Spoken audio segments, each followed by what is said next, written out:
دیوار گریا جسے مغربی دیوار یا ویسٹرن وال بھی کہا جاتا ہے، قدیم ہیکل کے احاطہ کی بیرونی دیوار ہے۔ اس کا موجودہ ظاہری حصہ 62 فٹ اونچا ہے، جبکہ اس کی بنیاد سے اس کی اونچائی کا حساب لگایا جائے تو وہ کوئی 150 فٹ کے قریب بنتا ہے۔ دیوار گریا قدیم یروشلم شہر میں ہیکل کے پہاڑ کے مغرب کی جانب واقع ہے۔ اس دیوار کے قدیم ترین حصوں کو ہیروڈس اعظم نے 20 اور 19 قبل مسیح کے درمیانی عرصہ میں اس وقت تعمیر کیا تھا جب دوسرے یہودی ہیکل کی تعمیر نو کی جا رہی تھی۔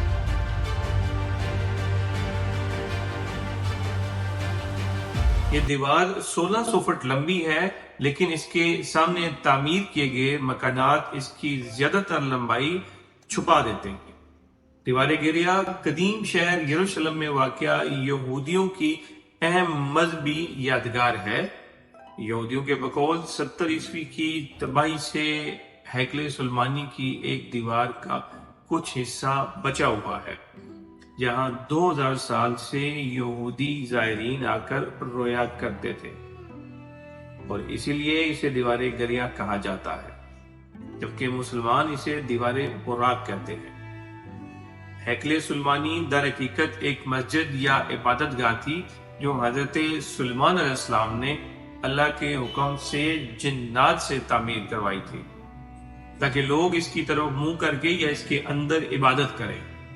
ہیکل سلیمانی کی تعمیر سے پہلے یہودیوں کے ہاں کسی بھی باقاعدہ ہیکل کا نہ کوئی وجود اور نہ ہی اس کا کوئی تصور تھا۔ اس قوم کی بدوؤں والی خانہ بدوش زندگی تھی۔ ان کا ہیکل یا معبد ایک خیمہ تھا۔ اس خیمے میں تابوت سکینہ رکھا ہوتا تھا، جس کی جانب یہ رخ کر کے عبادت کیا کرتے تھے۔ روایات کے مطابق یہ تابوت جس لکڑی سے تیار کیا گیا تھا اسے شمشاد کہتے ہیں، اور اسے جنت سے حضرت آدم علیہ السلام کے پاس بھیجا گیا تھا۔ یہ تابوت نسل در نسل انبیاء سے ہوتا ہوا حضرت موسیٰ علیہ السلام تک پہنچا۔ اس تابوت میں حضرت موسیٰ علیہ السلام کا عصا، من و سلوہ اور دیگر انبیاء کی یادگاریں تھیں۔ یہودی اس تابوت کی برکت سے ہر مصیبت اور پریشانی کو حل کیا کرتے تھے۔ مختلف اقوام کے ساتھ جنگوں کے دوران اس صندوق کو لشکر کے آگے رکھا جاتا تھا، اور اس صندوق کی برکت سے دشمن پر فتح پاتے۔ بائبل کی روایت میں آیا ہے کہ جب حضرت داؤد علیہ السلام کو بادشاہت عطا ہوئی تو آپ نے اپنے لیے محل تعمیر کروایا، اور ایک دن ان کے ذہن میں یہ خیال آیا کہ میں خود تو محل میں رہتا ہوں، جبکہ میری قوم کا معبد آج بھی خیمے میں رکھا ہوا ہے۔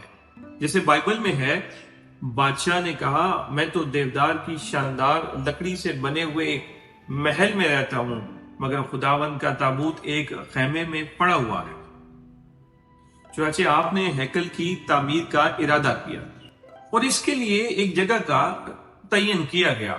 ماہرین نے آپ کو مشورہ دیا کہ اس ہیکل کی تعمیر آپ کے دور میں مکمل ہونا ناممکن ہے، آپ اس کا ذمہ اپنے بیٹے حضرت سلیمان علیہ السلام کو دے دیجیے۔ چنانچہ حضرت سلیمان نے اپنے دور حکومت 930 سے 970 قبل مسیح کے چوتھے سال میں اس کی تعمیر کا باقاعدہ آغاز کیا۔ آج اس کی بناوٹ اور مضبوطی سے اندازہ کیا جا سکتا ہے یہ تعمیر انسانوں کے بس کی بات نہیں تھی۔ اتنے بھاری اور بڑے پتھروں کو جنات کی طاقت سے چنا گیا تھا جن پر حضرت سلیمان علیہ السلام کی حکومت تھی۔ ہیکل کی پہلی تعمیر کے دوران ہی حضرت سلیمان اس دنیا سے رخصت ہو گئے، لیکن جنات کو پتہ نہ چل سکا اور انہوں نے ہیکل کی تعمیر مکمل کی۔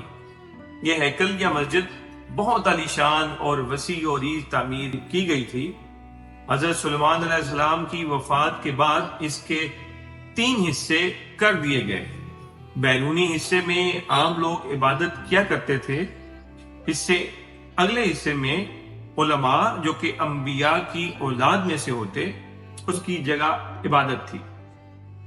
اس سے اگلے حصے میں جسے انتہائی مقدس سمجھا جاتا تھا، اس میں تابوت سکینہ رکھا گیا۔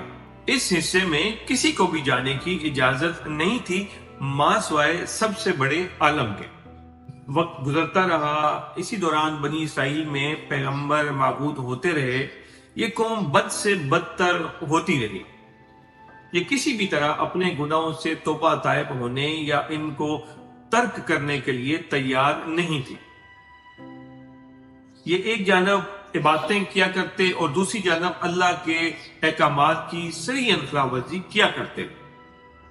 ان کی اس دوغلی روش سے اللہ پاک ناراض ہوئے، حتیٰ کہ ان کی شکلیں بدل کر بندر اور سور تک بنا دی گئیں، لیکن یہ گناہوں سے باز نہ آئے۔ تب اللہ پاک نے ان پر لعنت کر دی اور 586 قبل مسیح میں بخت نصر نے ان کے ملک پر حملہ کیا۔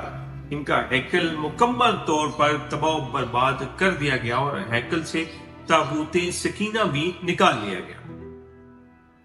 6 لاکھ کے قریب یہودیوں کو قتل کیا اور تقریباً 2 لاکھ کے قریب یہودیوں کو قید کیا۔ قیدی بنا کر یہودیوں کو بخت نصر اپنے ساتھ بابل لے گیا۔ شہر کے باہر ایک یہودی غلاموں کی بستی قائم کی جس کا نام تلیب رکھا۔ 70 سال تک ہیکل صفحہ ہستی سے مٹا۔ دوسری جانب بخت نصر نے تابوت سکینہ کی شدید بے حرمتی کی اور اسے کہیں پھینک دیا۔ 539 قبل مسیح میں ایران کے بادشاہ سائرس نے بابل پر حملہ کیا اور بابل کے ولی عہد کو شکست دے کر بابل سلطنت کا مکمل خاتمہ کر دیا۔ سائرس ایک نرم دل اور انصاف پسند حکمران تھا۔ اس نے تلیب کے تمام قیدیوں کو آزاد کر کے ان کو واپس یروشلم جانے کی اجازت دے دی اور ساتھ میں ان کو ہیکل کی نئے سرے سے تعمیر کی بھی اجازت دے دی گئی۔ چنانچہ ہیکل کی دوسری تعمیر 537 قبل مسیح میں شروع ہوئی، لیکن اندرونی مخالفتوں کی وجہ سے جلد ہی کام بند کر دیا گیا۔ تاہم اس کی تعمیر 520 قبل مسیح میں مکمل کر لی گئی، لیکن اس بار اس میں تابوت سکینہ موجود نہیں تھا۔ تابوت سکینہ کے بارے میں آج تک معلوم نہ ہو سکا کہ بخت نصر نے اس کا کیا کیا۔ جب حضرت عیسیٰ علیہ السلام کا ظہور ہوا تو اللہ کے اس رسول پر یہودیوں نے حسب معمول مظالم کے پہاڑ توڑنے شروع کر دیے۔ دراصل وہ اپنے مسیح کے منتظر تھے جو دوبارہ آ کر ان کو پہلے جیسی شان و شوکت عطا کرتا۔ حضرت عیسیٰ علیہ السلام کے مصلوب ہونے کا واقعہ پیش آیا۔ آپ کے مصلوب ہونے کے 70 سال بعد ایک بار پھر یہودیوں پر اللہ کا عذاب نازل ہوا۔ اس بار اس عذاب کا نام ٹائٹس تھا۔ یہ رومی جرنیل بابل کے بادشاہ بخت نصر سے بھی زیادہ ظالم تھا۔ ٹائٹس نے ایک دن میں لاکھوں یہودیوں کو تہتے کیا۔ اس نے ہیروڈس کے بنائے ہوئے عظیم الشان ہیکل کی اینٹ سے اینٹ بجا دی اور یہودیوں کو ہمیشہ کے لیے یروشلم سے نکال دیا۔ یہودی پوری دنیا میں بکھر کر اور رسوا ہو کر رہ گئے۔ کم و بیش 1900 سال تک بھٹکنے کے بعد برطانیہ نے جب فلسطین پر قبضہ کیا تو ساتھ ہی ایک ناجائز بچے اسرائیل کو فلسطین میں جنم دیا گیا، اور یوں صدیوں تک دھکے کھانے والی اس قوم کو ایک بار پھر ملک اسرائیل میں اکٹھے ہونے اور رہنے کی اجازت مل گئی۔ دیوار گریا کو یہ نام اس وقت ملا جب ہیکل سلیمانی کے تباہ ہونے کی وجہ سے یہودی اس مقام پر گریا زاری کرتے ہوئے اپنے غم کا اظہار کیا کرتے۔ 1967 میں 6 روزہ جنگ کے بعد جب یروشلم ایک بار پھر اسرائیلی اختیار میں آ گیا تو یہودی دیوار گریا کی اصلاح کو استعمال کرنا بند کر گئے۔ اس وقت یہودیوں نے سرکاری موقف یہ اختیار کیا کہ مغربی دیوار کو گریا زاری کی بجائے جشن کا مقام ہونا چاہیے۔